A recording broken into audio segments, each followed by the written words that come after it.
Simone Magno e vamos começar mais um episódio da Casa do Livro, do Grupo Editorial Record. Aqui comigo, a editora Lívia Viana. Feliz de estar aqui com você nessa casa, de volta nessa casa, nesse estúdio.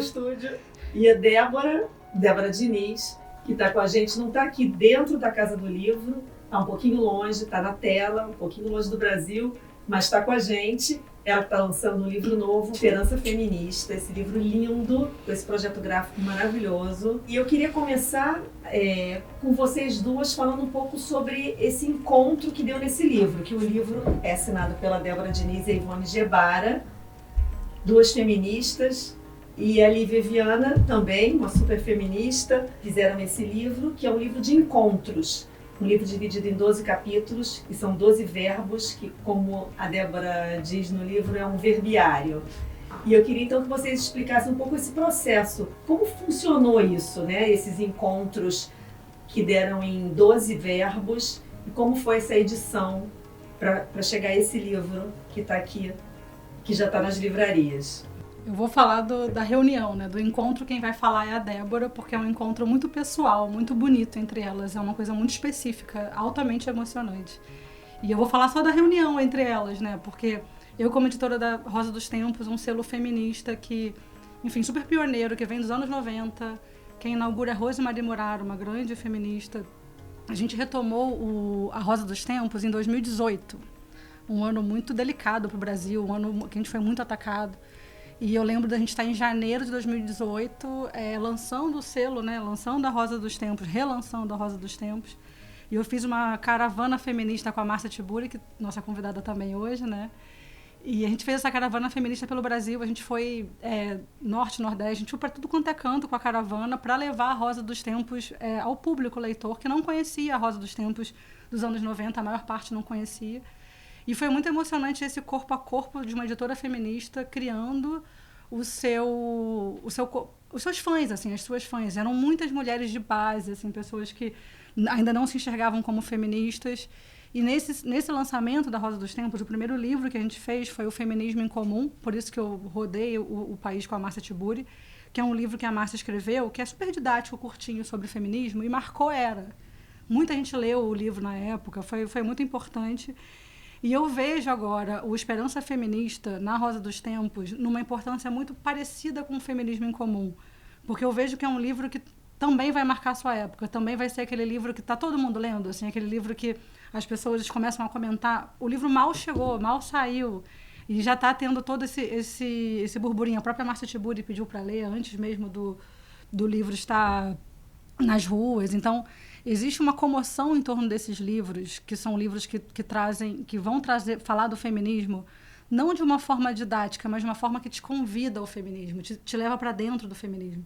Eu vejo a Rosa dos Tempos um lugar que seja de encontro e que seja realmente de fomentação, um fomento do feminismo, um fomento desses encontros entre mulheres. E o encontro da Débora com a Ivone é uma coisa muito linda, que quando a Débora que me escreveu falando que elas já estavam se encontrando, e eu lembro da sensação, a Letícia que trabalha comigo, eu falei, Letícia, olha isso. Sabe como você fica tão animado? Porque a Ivone, falando um pouco das duas, né?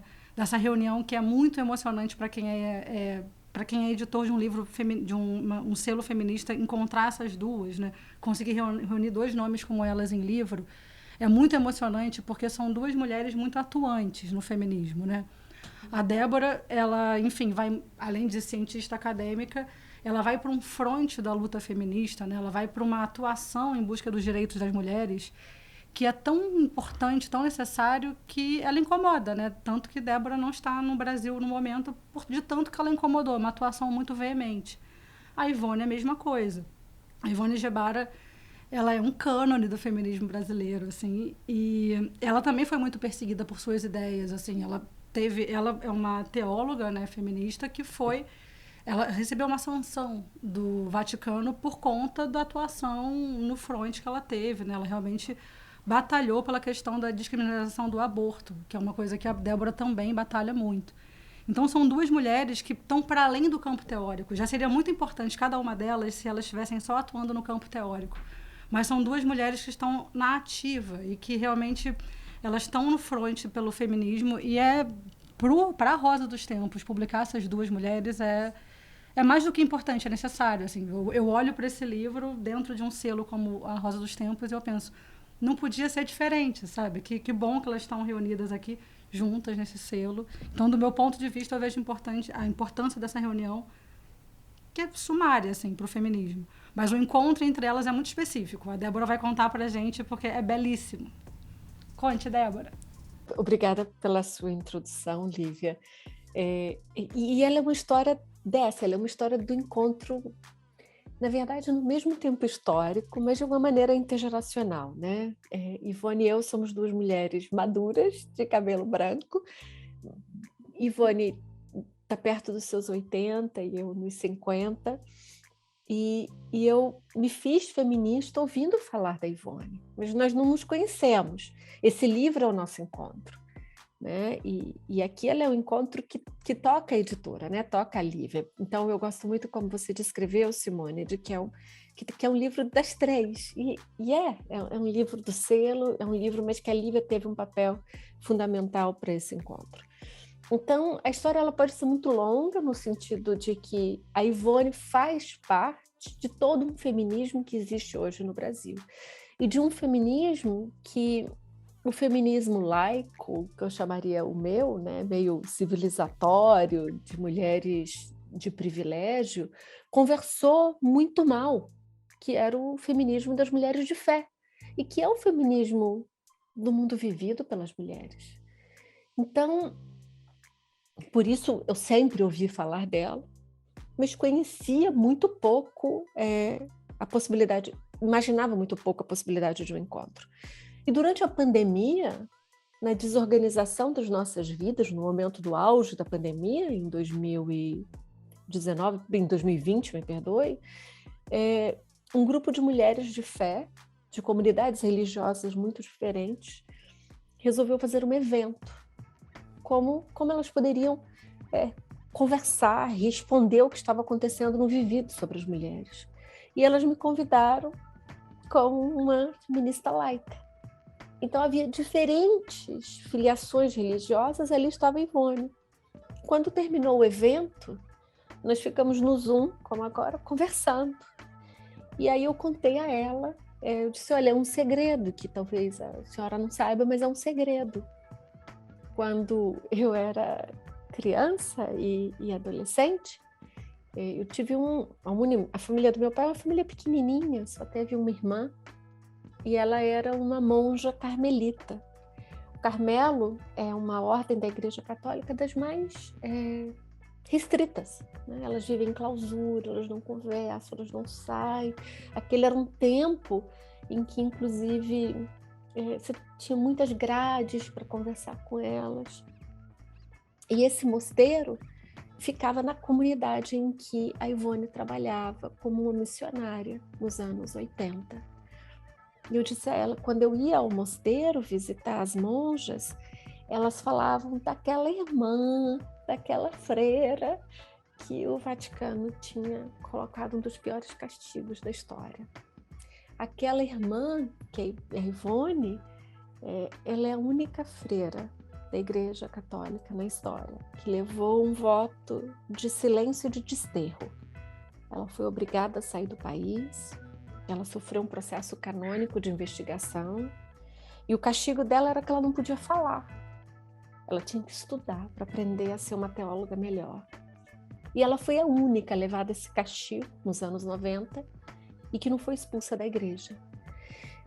E sabe, Simone, eu demorei muito tempo para entender que essa mulher, talvez há 5 gerações ou 6 atrás, se eu não estiver exagerando, ela teria ido para a fogueira.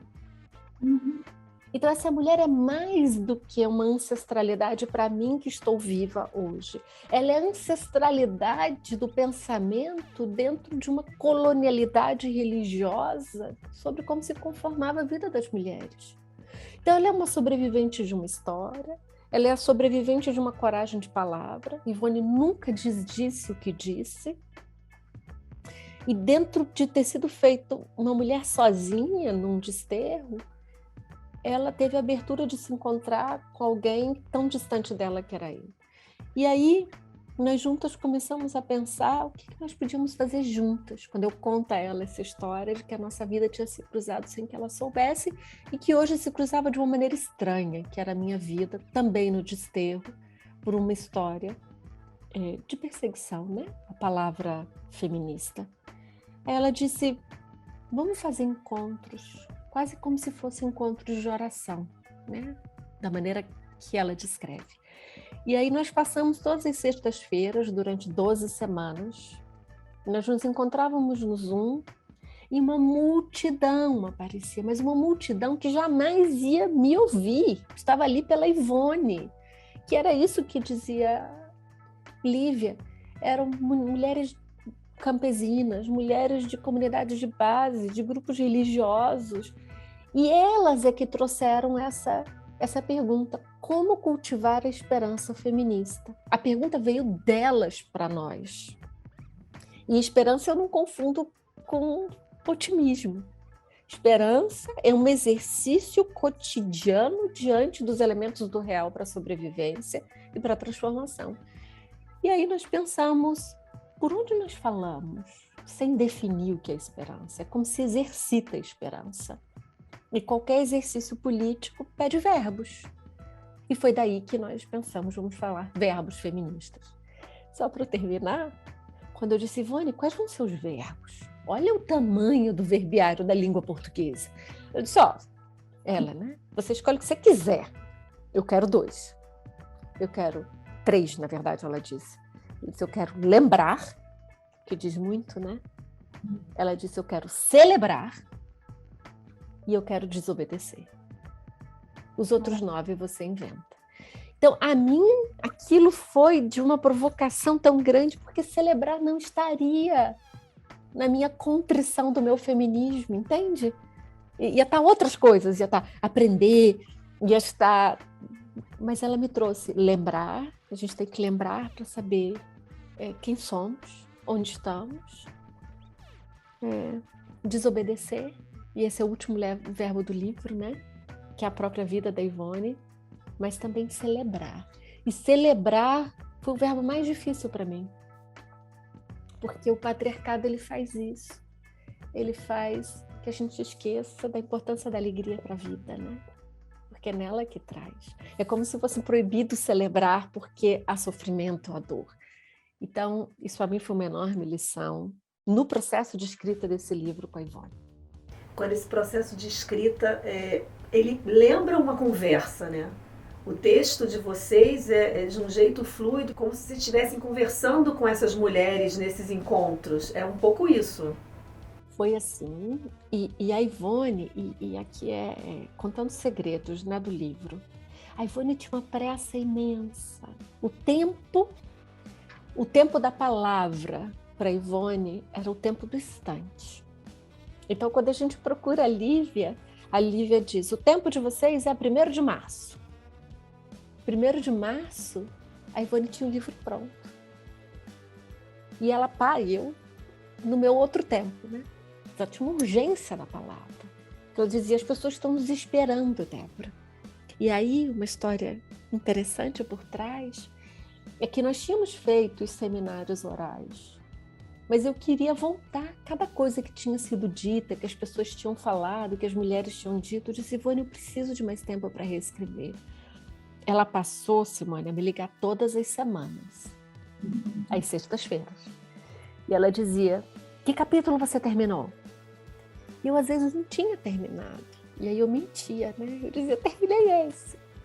Só que depois me dava um sentimento de culpa tão grande de ter mentido, que aí é uma história que está no desobedecer, que eu queria contar quase como um manual de segredo para entender.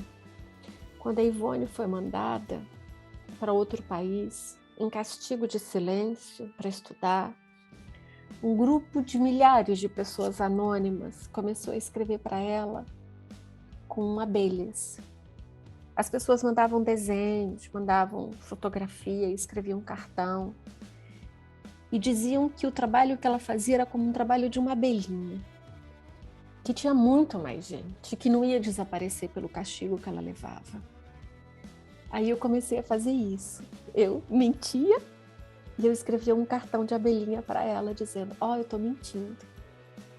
Quando os cartões começaram a chegar no Brasil, ela passou a me ligar e ela não perguntava mais: você terminou? Ela falava de qualquer coisa. Ela dizia: vamos ler poesia juntas. E foi assim que eu consegui terminar o livro. Muito bom. Você falou do celebrar. Eu também confesso que quando eu recebi os verbos e eu fui ver assim, a questão do... Cada um deles, né? Tem uns que parecem mais óbvios, né? A questão de você ouvir, né? A importância da escuta ativa no feminismo. O celebrar, ele não é óbvio, né? E a gente está muito acostumado realmente a ter que ter uma raiva combativa, né? Alguma coisa que nos impeça um pouco a alegria mesmo. E se a gente entrar nessa, aí que a gente não vai ser feliz, né? Aí que não vai acontecer. Eu queria até trazer aqui, Débora, para você uma questão do celebrar, porque a gente tem falado muito ultimamente sobre isolamento. A gente fala o tempo todo, né, sobre a questão de distanciamento. E você, assim como Ivone no passado, você agora está aí numa imposição, né, num isolamento que é compulsório, em prol da sua própria vida, porque você mexeu num vespeiro muito, muito importante e necessário no feminismo, né? E dentro do verbo celebrar, tem uma parte que fala da importância de nos juntarmos, de nós todas nos juntarmos. E é um trechinho que fala assim: para celebrar a esperança feminista, é preciso se juntar a outras que nos cutucam fundo onde o patriarcado persiste em nós. O isolamento solitário nos afugenta da transformação. Isso é muito bonito e eu queria muito ouvir a Débora sobre essa importância de estarmos juntas, avançando, de mãos dadas, ainda que fisicamente distantes, né? Cada um por um motivo, seja a pandemia, seja a questão política. Essa importância de andarmos juntas, de mão dada, que a celebração tem a ver com isso, né? É isso. O verbo celebrar era um dos verbos que mais exigiu de nós uma reconjugação feminista. Tanto que eu abro o capítulo que você leu confessando: esse é um verbo que eu tenho dificuldade de conjugar. Porque o patriarcado definiu o que é a celebração. E há um uso comum de que celebrar é festejar. E aí há uma série de imagens por trás disso. Celebrar, ao menos na forma em que nós tentamos o redescrever aqui, é celebrar o encontro entre mulheres. É sempre no coletivo, porque é sobre isso que é o feminismo. Márcia Tiburi diz que o feminismo é o contrário da solidão. E celebrar é uma forma de pedagogia da ruptura da solidão que é imposta pelo patriarcado. Nós fomos, Lívia, socializadas, e me permito usar aqui o plural, porque com diferentes matizes, a desconfiar de outras mulheres, a achar aqueles ditos comuns: as mulheres não são amigas de outras mulheres, as mulheres, elas competem. Isso são ditos do patriarcado que acabam por nos definir. Então, nós precisamos duvidar dessa conjugação. E uma delas é, pela celebração feminista, ele é o momento em que nós nos reconhecemos em formato de multidão. Essa é a definição que nós tentamos trazer aqui. Eu fiquei assim, especialmente tocada também com o verbo aproximar, o texto que você escreve e que você conta nele que somente quando você vivenciou as punições entendeu melhor o que estava nos livros. É nele que você conta um pouco sobre a história, né, da sua demissão, pela defesa do aborto. Eu queria que você falasse um pouquinho também desse verbo, desse caráter mais autobiográfico também. Aqui a minha tentativa foi quase que oferecer ternura a todas nós. Nós não nascemos feministas. Nós nascemos dentro do patriarcado. O patriarcado nos antecede, o patriarcado nos oferece benefícios, se formos boas mulheres, se formos boas mães, boas companheiras, e nos oferece punições, se fugirmos dessas regras, né? Que o patriarcado, ele não é uma abstração para as mulheres. As mulheres morrem de feminicídio. As mulheres são presas quando fazem aborto. Então, ele não é uma abstração, ele é uma regra, uma norma de regulação dos corpos vivida cotidianamente. Aproximar-se, e ele é um verbo reflexivo, né? É nós mesmas. ao feminismo exige um estranhamento, que é uma palavra que eu falo muito no livro, que exige assombrar-se com os efeitos do patriarcado em nós. E esses momentos, Simone, eles são momentos, algumas vezes, de ruptura. Então, fazer-se feminista exige se assombrar com o patriarcado no outro e em nós, e são momentos que algumas vezes podem, inclusive, nos colocar um sentimento de vergonha. Como eu reproduzia essas normas? É assim com o racismo, é assim com outras normas de opressão. Elas são naturalizadas como práticas de regulação da vida. Então, a minha tentativa nesse capítulo, ao dizer, por exemplo, o quanto eu brinquei de boneca, e eu não quero dizer que as bonecas não devam fazer parte da socialização de crianças, mas ela tem que ser colocada, das meninas, como parte de uma construção de um vir a ser, de que é a maternagem. Então, a passagem na minha vida biográfica pessoal da maternagem de bonecas para não ter filhos, ele exige ruptura sobre formas naturalizadas do que é viver o feminino, como foi para Ivone ao ser freira. São formas de ruptura com o que é considerado o natural de um ciclo da vida de mulheres. Então, aproximar-se do feminismo, ele, por um lado, pode ser doloroso sobre o assombro, mas ele é libertador sobre uma construção de um exercício de uma capacidade criativa sobre a vida e a sobrevivência. A gente falou da Márcia algumas vezes. A Márcia gravou uma participação. Ela leu o livro seu e da Ivone, e gravou uma participação. A gente vai rodar a participação. Queridas Débora e Ivone, parabéns pelo livro, ele é simplesmente maravilhoso. Eu adorei a parte da desobediência. E eu gostaria que vocês nos fornecessem exemplos concretos de desobediência para que a gente possa exercitar isso de maneira pragmática e programática na nossa vida cotidiana. Então, grande beijo para vocês, muito obrigada por esse livro e parabéns. Márcia Tiburi é uma desobediente, né? A Márcia, ela desobedece quando ela cria linguagens que são linguagens que não seriam reconhecidas, talvez, no espaço acadêmico, como linguagens de ruptura. A arte plástica de Márcia é um exemplo de uma ruptura sobre como se pensar as representações da vida, o real. A Márcia é um exemplo de uma desobediente. Onde hoje Márcia vive, a capacidade criativa de Márcia. Márcia não reconhece, por exemplo, os limites entre os conhecimentos. Ela escreve ficção, ela escreve filosofia, ela é uma artista plástica, ela é uma faladora, ela é uma professora. Então, Márcia é um exemplo, mas eu poderia dar outro exemplo. Ivone. Quando Ivone leva o castigo do Vaticano, o Vaticano mandou ela pedir desculpas. Ela disse: eu não peço desculpas. Esse é o meu pensamento, eu não peço desculpas ao meu pensamento. Há punições em desobedecer, mas há libertações. E isso me parece que é uma das maiores alegrias do feminismo. É ao identificar nas outras mulheres as práticas de desobediência, nós nos fortalecemos, porque nós não introjetamos a antecipação do castigo. Porque o castigo ele tem um efeito de uma autocensura, que é obedecer, é ser uma mulher normal. E fugir da normalidade da obediência, se ela traz essas consequências do assombro e um não lugar, ela traz a maravilha da possibilidade da criação. Então, a figura da Márcia, voltando a ela e a gentileza dela, a possibilidade de manusear cores, letras, imaginar outras vidas, é porque ela é uma desobediente por espírito, né? Por condição. Débora, a gente tem visto uma escalada no termômetro de ódio aqui no Brasil, um ambiente que acaba legitimando a violência. Eu tenho uma pesquisa do Data Senado, feita com o Observatório da Mulher contra a Violência, que diz que 86% das mulheres brasileiras perceberam um aumento na violência contra as mulheres, e sendo que 68% das mulheres conhecem uma ou mais vítimas de agressões.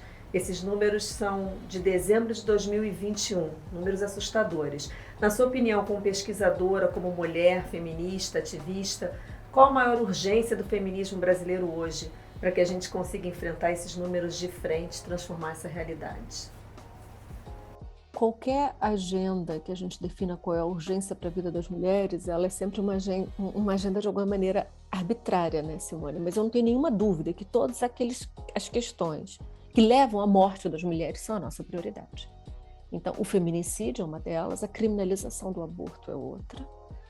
Então, eu não tenho dúvidas de que essas são questões que não há possibilidade de uma agenda de justiça de gênero, de proteção da cidadania das mulheres, em que essas questões não estejam como uma prioridade a ser lançada. Mas veja que os dados que você traz, ele pode ser interpretado de duas maneiras, né?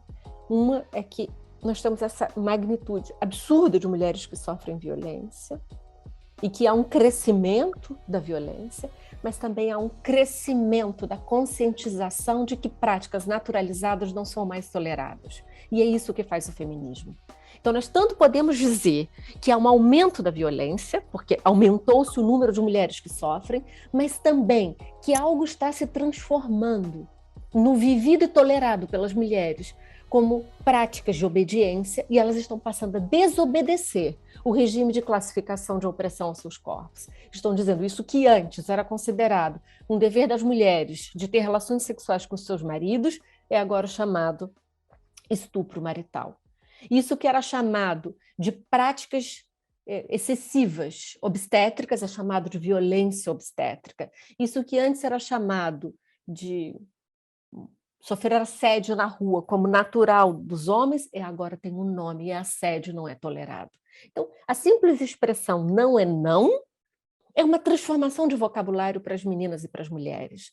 Quer dizer, o patriarcado ele não pode avançar ao ponto de alienar a integridade corporal e existencial das mulheres. Então, esses dados, a mim, eles mostram não só a urgência da questão da violência, mas a transformação que o feminismo faz no vivido, inclusive para algumas mulheres que talvez não se definam como feministas. Isso não é um problema. Esse não é um livro para mulheres que se definem feministas. É o contrário, é para mostrar que o feminismo está no vivido como um corpo de mulher, um corpo fragilizado pelo patriarcado. Na introdução do livro, inclusive, vocês escrevem que esse não é um livro exclusivo para as mulheres, é um livro também para os homens, porque não existe a luta feminista sem eles, né? Essa foi uma frase escrita pela Ivone na introdução. Eu preciso contar isso. Quem falou assim, a gente tem que falar dos homens, foi a Ivone. Assim, a Débora aqui não ia fazer isso, não. Então, esse é um bom segredo também, né? Então, para os homens que nos ouvem, eu não acho que ela está errada. Ela está certa. Mas não existe transformação sem os aliados. Isso é na luta antirracista, isso é na luta feminista. E os homens, a mim, essa pergunta, os homens podem ser feministas? Essa é uma pergunta para mim desimportante. Nós precisamos dos homens para a transformação dos regimes de opressão. Então, se eles querem se chamar feministas, a mim é de muito bom grado. Se eles querem se chamar de aliados, é de muito bom grado. Não há luta política sem aqueles que se beneficiam dos regimes de opressão. Não há luta antirracista sem as mulheres e os homens brancos. Então, aqui é importante lembrar que foi ela que fez essa frase. Eu acho bom também falar um pouco sobre os avanços, né, Débora? Você falou agora, porque a gente fala muito do quanto que a gente é atacado, quanto que a gente perdeu... Tanto, principalmente de 2018 para cá, né? A gente perdeu muita coisa dentro da questão de direitos humanos, né? Não só da questão feminista. E você falou agora sobre essa questão do... Tudo tem nome, né, agora. A gente até ouve, tudo é feminismo agora? Tudo é feminismo agora. Tudo é assédio agora? Tudo é assédio agora. Isso é, sim, né, uma forma de avanço. A gente tem visto que existe um constrangimento maior em certas ações que antes eram mais dadas como certo. Dentro assim, das batalhas que você poderia dizer que a gente tem vencido, você consegue dizer uma ou outra, assim, batalhas que nós temos vencido no feminismo, até para dar aquela esperança nesse fim dessa conversa que a gente está tendo, né? Acho que vitórias que a gente tenha conquistado. Uma delas é de circulação de vocabulário. Lívia. Sim. Nós precisamos nomear as coisas para elas se realizarem. Então, quando nós começamos a ver que o assédio não é uma naturalização de práticas de cortejo sexual amoroso, nós estamos fazendo uma transformação das relações. Então, é certo que as pessoas que naturalizavam o assédio se sintam incomodadas e dizem, isso, como dizem, é mimimi, isso agora está tirando a naturalização dos encontros amorosos. Não, são novas formas de sociabilidade, de como nós vamos nos relacionar. Então, é muito importante que a primeira reação seja de um constrangimento, de dizer, eu não sei mais como me comportar, é excelente, porque é assim que nós transformamos as práticas, e um processo de aprendizado sobre quais são os novos códigos que nos relacionamos de maneira a haver um respeito à integridade da vida, do corpo. Então, é no campo da linguagem. A linguagem é fundamental, ele é um campo de disputa permanente. O segundo, me parece que o reconhecimento, a nomeação, eu vim no treino do feminismo, que nós falávamos estudos de gênero, e feminismo era relegado para o campo do ativismo. Falar o feminismo como uma ética do comum, do vivido, nomear o patriarcado como estando em nós, essa me parece uma conquista fundamental. Uma editora como essa é resultado de um tempo histórico em que o feminismo não está fora da sala de negociação. O feminismo é uma ética sobre a vida em comum. Então, hoje nós temos ministérios de governos como o Canadá, como a Suécia, que são governos feministas. Nós temos agora o recém-presidente eleito no Chile, na Argentina, que fala ministérios feministas. Então, o retorno, né, o reconhecimento do feminismo como uma ética de bem viver é uma das maiores conquistas que eu diria que a nossa geração vive. É isso, né?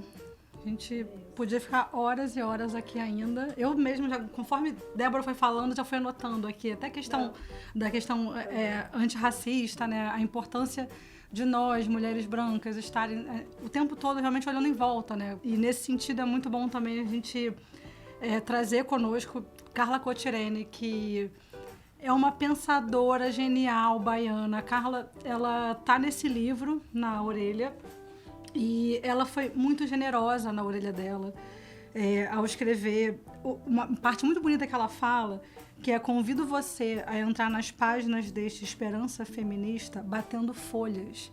Isso é tão bonito, isso é tão Carla, né? Quem conhece a Carla sabe que isso é muito Carla Cotirene, que é a importância da gente realmente estar próximo, da gente, até uma hora aqui a Carla fala sobre essa importância da gente, que tem a ver com o que a Débora falou também dos aliados, né? Do que você pode fazer com o seu privilégio em torno das mulheres negras, né? Eu acho que a gente está o tempo todo, é o famoso checar os seus privilégios, né? Que a gente tem que fazer o tempo todo e, enfim, é muito lindo, tá? Nessa roda, nessa ciranda de mulheres juntas, em busca dessa esperança feminista.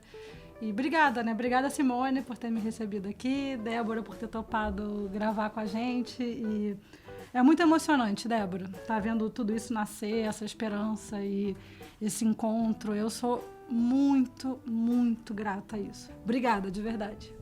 Obrigada a vocês por terem aceito um projeto tão bacana quanto esse. E a lembrança da Carla Cotirene, que ao final ela mostra o tipo de feminismo que nós temos que criar, que é um feminismo que ao momento em que ele nasce, ele tem que bater as suas próprias folhas para se redescrever. Obrigada. Eu que agradeço vocês aqui hoje na Casa do Livro, Débora Diniz participando com a gente aqui para mostrar o livro novo dela e da Ivone Gebara, que já está nas livrarias, e a Lívia Viana, editora da Rosa dos Tempos, responsável pelo livro. Gente, agradeço muito vocês estarem aqui com a gente. Muito, muito obrigada. Tá? E até o mês que vem, mais uma Casa do Livro.